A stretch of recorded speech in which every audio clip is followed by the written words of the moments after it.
Verse 6, so Abraham hurried into the tent to Sarah and said, quickly make ready 3 measures of fine meal, knead it, and make cakes. And Abraham ran to the herd, took a tender and good calf, gave it to a young man, and he hastened him to prepare it. So he took butter and milk and the calf, which he had prepared, and set it before them, and he stood by them under the tree as they ate. So, I mean, you probably have a lot more information on this. But we can see that Jesus, God, and 2 angels are eating physical food that Abraham has given them. This same type of food that we all eat, which is proof that they eat. And it was just like the promise that Jesus told his disciples, that I prepare a table for you to come and dine with me at the wedding. Yeah. So they're eating in heaven, just as we eat here. Which, because a lot of people don't comprehend. It's like, oh, you don't need food to sustain life up there. Probably not. But the enjoyment of what we were talking about earlier about the Greek word koinonia. Anyways, Greek word meaning fellowship. Yeah. You're having fellowship, and you normally, when you fellowship, you eat a meal together, and you converse, and you do things in fellowship with God, and here's a great example right here. That's what's happening. And the other thing I want to bring up is Abraham stood by and watched them eat. He wasn't eating with them. Yeah. But what is...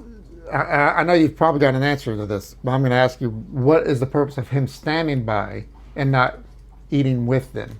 Oh, what would your first instinct be? Like, Well, maybe he didn't feel the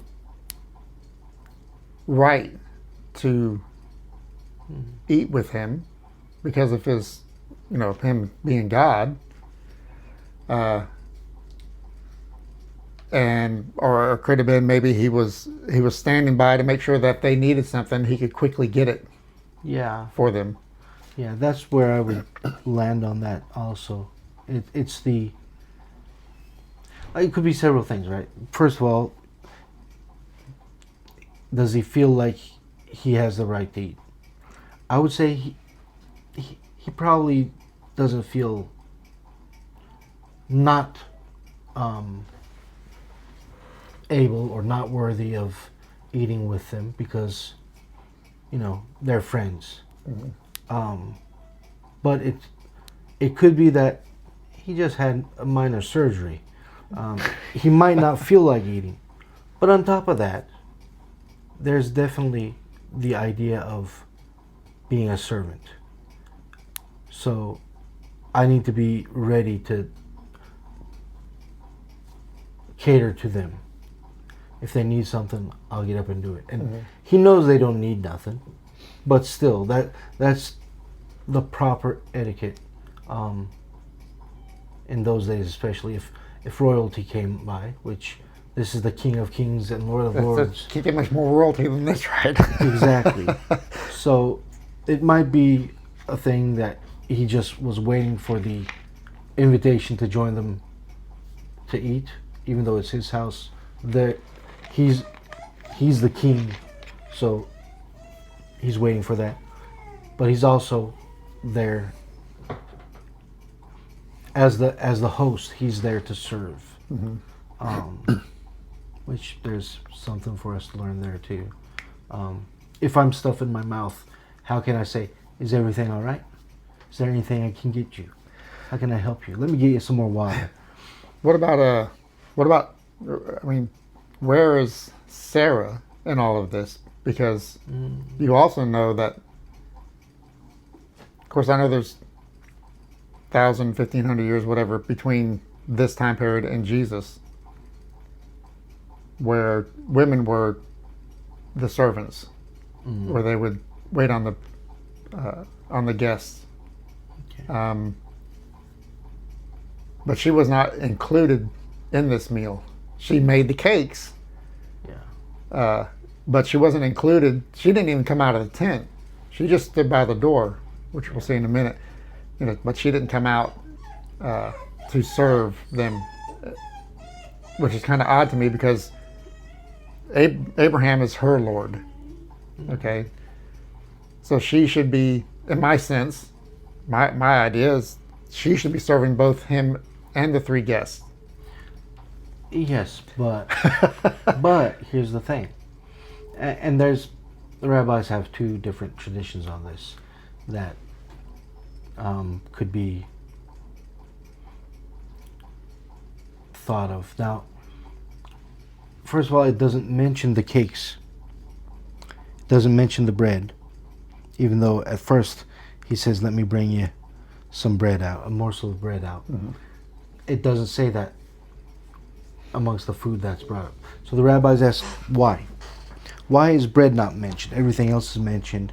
Why is bread not mentioned? And the two answers that they came up with, Rashi seems to suggest that, well, she had just started her period again after God knows how many years, so she was ritually unclean. Even though, the law wasn't given until Moses, some roughly 400 or so years after this. No. About 300 years after this, right? I got to go back and do the math. But several hundred years after this. But still, as we've mentioned before, God's standards and God's character does not change. And the Mosaic Covenant is an expression of God's character, and it's meant to bring the people into a spiritual, mental state to comprehend God better, to understand his heart.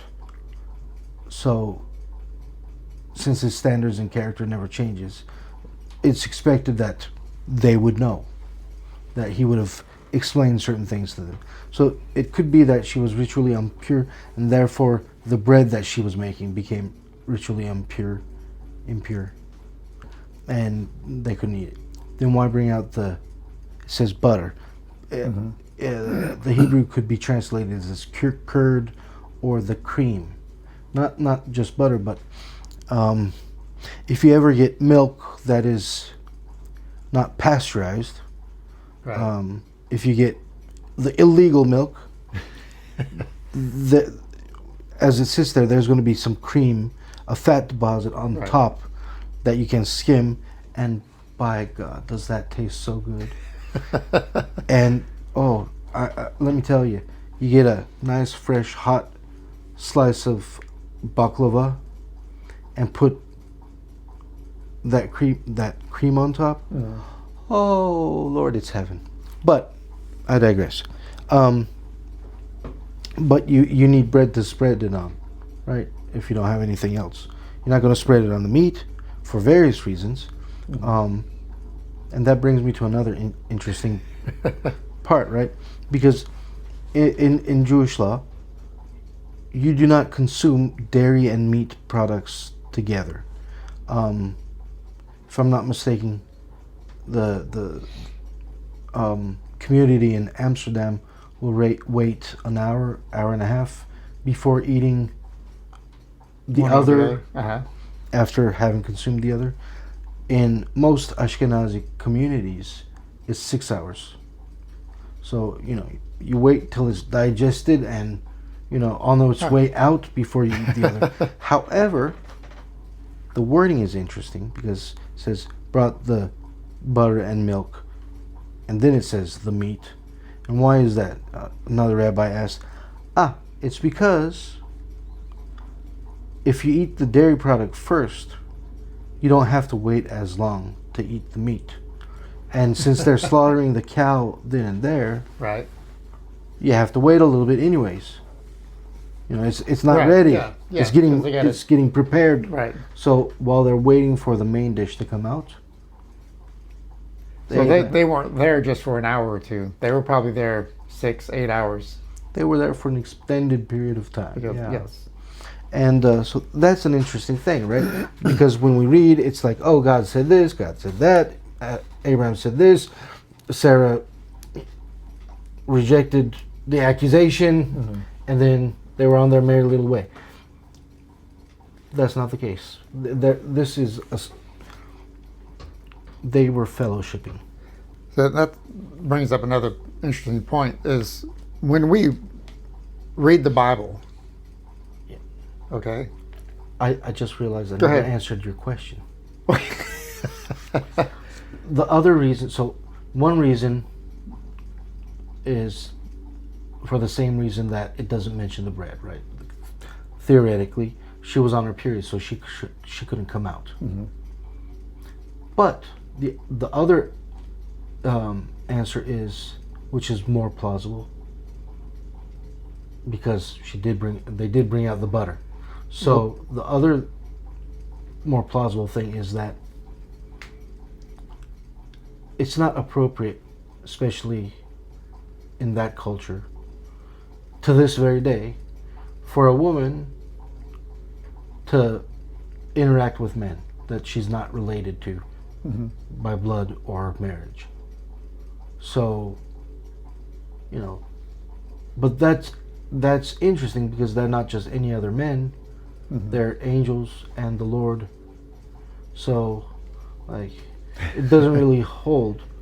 So why is she not out there? Another thing could be that the Lord already promised that there would be a child, and some time has passed since that promise in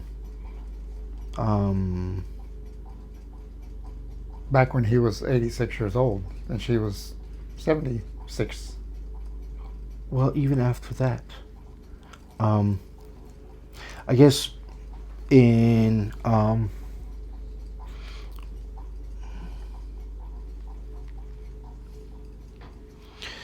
okay, so going back to, we haven't read that though, so I don't want to jump there. Okay. But